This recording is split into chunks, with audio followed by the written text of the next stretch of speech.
નમસ્કાર મિત્રો, આજનું વ્યક્તિ વિશેષ. Welcome to our YouTube channel education with Dave sir. જલ્દીથી વિડીયોને લાઇક કરો, શેર કરો અને સબસ્ક્રાઇબ કરો. ચાલો એક એવા વ્યક્તિની કલ્પના કરીએ જે એક તરફ હાઇડ્રોજન બોમ્બ જેવા અત્યંત ગંભીર પ્રોજેક્ટ પર કામ કરે છે અને બીજી તરફ એ જ વ્યક્તિ સામાન્ય લોકો માટે વિજ્ઞાનની એવી રસપ્રદ વાર્તાઓ લખે છે જે વાંચવાની મજા પડી જાય. આ હતા જ્યોર્જ ગેમો, એક વૈજ્ઞાનિક અને એક વાર્તાકાર જેમણે ખરેખર બે સાવ અલગ દુનિયાને એક કરી દીધી હતી. પણ અહીં જ તો એક મોટો સવાલ ઊભો થાય છે, ખરું ને, કે એક જ વ્યક્તિનું મગજ આ બધું કેવી રીતે કરી શકે? એક બાજુ જુઓ તો પરમાણુ ભૌતિક શાસ્ત્રના જટિલ સિદ્ધાંતો અને બીજી બાજુ વિજ્ઞાનને એકદમ સરળ બનાવતી કથાઓ. સાચું કહું તો આ જ વિરોધાભાસ જ્યોર્જ ગેમોને ખરેખર ખાસ બનાવે છે. ચાલો આ રસપ્રદ વ્યક્તિત્વને વધુ નજીકથી જાણીએ.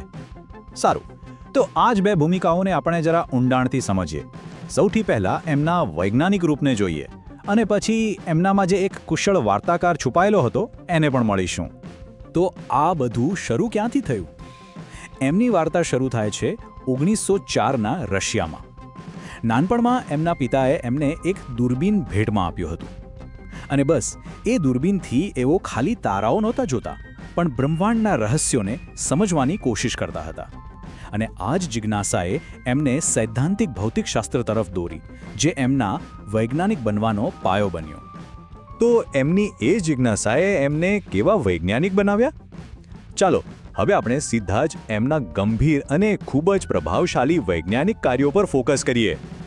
જુઓ, ગેમોવ એવા વિષયોમાં ઊંડા ઉતરતા હતા જે ભૌતિકશાસ્ત્રના મૂળભૂત નિયમો સાથે જોડાયેલા હતા. એમાંથી એક હતો બીટાક્ષય. આ એક એવી રહસ્યમય પ્રક્રિયા છે જેમાં અણુનું કેન્દ્ર અચાનક જ બદલાઈ જાય છે. હવે આ પ્રક્રિયાને સમજવી એ કંઈ નાની સૂની વાત નહોતી, એ બ્રહ્માંડના મૂળભૂત બળોને સમજવા જેવું હતું. અને આ વિષય પર એમનું કામ એટલું બધું પાયાનું હતું કે એમાંથી જ જન્મ થયો ગેમોવ-ટેલરના નિયમોનો. આ નિયમો આજે પણ ભૌતિકશાસ્ત્રમાં એટલા જ મહત્વના છે અને વૈજ્ઞાનિકોને અણુની દુનિયા સમજવામાં મદદ કરે છે. પણ વાત અહીં અટકતી નથી. એમના જ્ઞાનનો ઉપયોગ એવી જગ્યાએ પણ થયો જેની અસર આખી દુનિયા પર પડી: હાઇડ્રોજન બોમ્બ. 20મી સદીના સૌથી શક્તિશાળી શસ્ત્રોમાંના એકના નિર્માણમાં એમની ભૂમિકા બતાવે છે કે એમનું વૈજ્ઞાનિક દિમાગ કેટલું શક્તિશાળી અને પ્રભાવશાળી હતું. પણ આ તો થઈ એક બાજુની વાત. હવે જરા સિક્કાની બીજી બાજુ જોઈએ. આ જ ગંભીર વૈજ્ઞાનિકની અંદર એક ગજબનો વાર્તાકાર પણ છુપાયેલો હતો. એક એવો વાર્તાકાર જે બ્રહ્માંડના મોટામાં મોટા રહસ્યોને પણ સામાન્ય લોકો માટે એકદમ સરળ બનાવી શકતો હતો. તો ચાલો હવે ગેમોને મળીએ.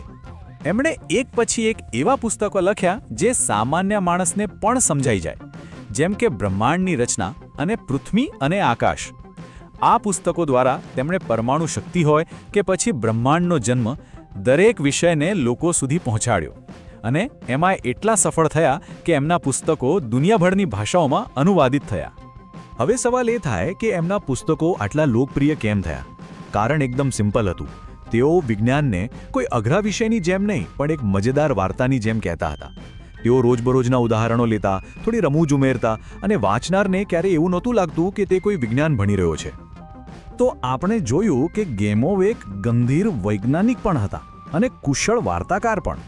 તો આ બંને ભૂમિકાઓએ મળીને એમનો કેવો વારસો તૈયાર કર્યો? ચાલો એના પર એક નજર કરીએ. એમનું આ કામ એટલું નોંધપાત્ર હતું કે એમને યુનેસ્કો તરફથી પ્રતિષ્ઠિત કલિંગ પ્રાઇઝ પણ મળ્યો. આ એવોર્ડ એ લોકોને જ મળે છે જે વિજ્ઞાનને સામાન્ય લોકો સુધી પહોંચાડવામાં અસાધારણ યોગદાન આપે. અને આ પુરસ્કાર એ વાતની સાબિતી છે કે ગેમો માત્ર એક મહાન વૈજ્ઞાનિક જ નહીં, પણ એક મહાન શિક્ષક પણ હતા. અને સાચું કહું તો આ જ વાત ગેમોવને બીજાઓથી અલગ પાડે છે. એવા બહુ ઓછા લોકો હોય છે જે નવું જ્ઞાન બનાવી પણ શકે અને એને એટલી જ સરળતાથી લોકો સુધી પહોંચાડી પણ શકે. આ બંને ગુણોનું મિશ્રણ જ એમના વારસાનો સાચો સાર છે. અને આ બધી વાત પછી એક સવાલ મનમાં જરૂર આવે. આજનો જમાનો જુઓ, જ્યાં ચારે બાજુ માહિતીનો ધોધ વહી રહ્યો છે, પણ સાચી સમજ કેટલી છે? શું આજે આપણને ગેમોવ જેવા લોકોની પહેલા કરતાં પણ વધારે જરૂર નથી? એવા લોકો જે વિજ્ઞાનની અટપટી વાતોને આપણા માટે રસપ્રદ બનાવે. આના પર વિચારવા જેવું ખરું. પૂરો વિડિયો જોવા બદલ આપનો આભાર. જો આપને વિડિયો ગમ્યો હોય તો ચેનલને સબસ્ક્રાઇબ કરવાનું ભૂલતા નહીં, સાથે શેર કરવાનું પણ ભૂલતા નહીં. જો કોઈ વ્યક્તિ વિશેષ વિશે તમે જાણતા હોય તો જરૂર કોમેન્ટ કરજો, જેથી તેની માહિતી આપણી ફેમિલીને મળતી રહે. જો કોઈ મંતવ્ય હોય તો જરૂર જણાવવા વિનંતી. આભાર.